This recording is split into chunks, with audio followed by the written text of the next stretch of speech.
সুভদ্রা রান্নাঘরে আমার সকল দর্শক বন্ধুকে জানাই স্বাগত। আমি শিউলি। আজকে আমি তোমাদের পেঁপের ডালনা বানিয়ে দেখাবো। তো এই দেখো, আমি ডুমু ডুমু করে পেঁপেগুলো কেটে পরিষ্কার করে ধুয়ে রেখেছি। আর তার মতন আলুগুলো এরকমভাবে কেটেছি।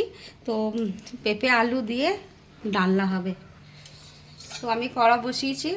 কড়াতে প্রথমে সর্ষের তেল দিচ্ছি। রান্নাটা আমি সর্ষের তেলেই বানাবো।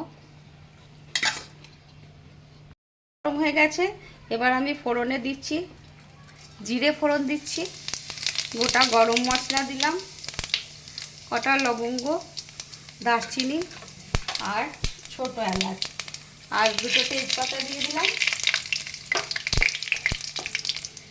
এবারে দিচ্ছি সামান্য একটু হিংও দিয়ে দিলাম ফোড়নে। এবার আমার ফোড়নটা ভাজা ভাজা হয়ে গেছে।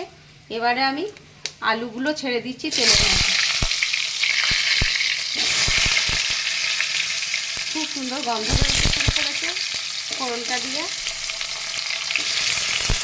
আলুটা একটু আমি ভেজে নিই প্রথমে, তারপর পেঁপে দিয়ে দেবো। এগুলো দিয়ে দিচ্ছি।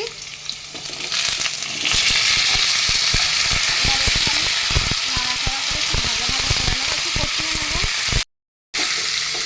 আমার পেঁপেটা আর আলুগুলো ভালো লাল লাল করে একটু ভাজা হয়ে গেছে, রং ধরে গেছে।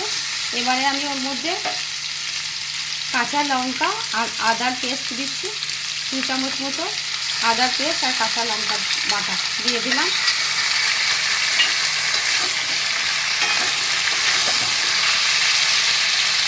এবারে আমি ডেলি মশলাগুলো দেবো। একটু জিরের গুঁড়ো দিয়ে দিলাম 1 চামচ, ধনের গুঁড়ো, আর এটা হচ্ছে হলুদ আর কাশ্মীরি রেড চিলি পাউডার। এবার আমি ভালো করে একটু কষিয়ে নেব। এবার আমি একটু টমেটো বাটা দিয়ে দিচ্ছি। আর আমি ছোলাকে সিদ্ধ করে রেখেছি, তোমাদের দেখায়। এই দেখো ছোলা সিদ্ধ, একটু ছোলা সিদ্ধ দিয়ে দিলাম। আর এটা হচ্ছে বাদাম, বাদামটা ভিজে, ওটা বাদামটা ভিজিয়ে রেখেছিলাম, দিয়ে দিলাম। বাদামটা সিদ্ধ করিনি, কারণ বাদাম সিদ্ধ করলে একদম গলে যাবে, সেই জন্য। এবার আমি ভালো করে একটু কষিয়ে নেব। একটু লবণ দিয়ে দিচ্ছি, তারপর ভালো করে কষিয়ে নিয়ে তারপর আমি একটু উষ্ণ গরম জল দেবো। আমার কষানো হয়ে গেছে খুব ভালো করে। এবার আমি উষ্ণ গরম জল দিয়ে দিচ্ছি। এবার আমি চাপা দিয়ে দিচ্ছি, ফুটতে শুরু করে দিয়েছে। এবার আমি চাপাটা খুলে দেখি। মধ্যেখানে আমি একবার দেখেছিলাম, হ্যাঁ, এবার অনেকটা সিদ্ধ হয়ে গেছে। এবার আমি একটু স্বাদ অনুযায়ী চিনি দিচ্ছি, কারণ এটা নিরামিষ রান্না আর পেঁপে তরকারি, তো একটু চিনি লাগবে।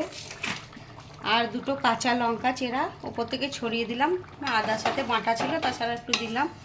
আমার তরকারিটা ঘন ঘন গ্রেভিটা হয়ে এসছে।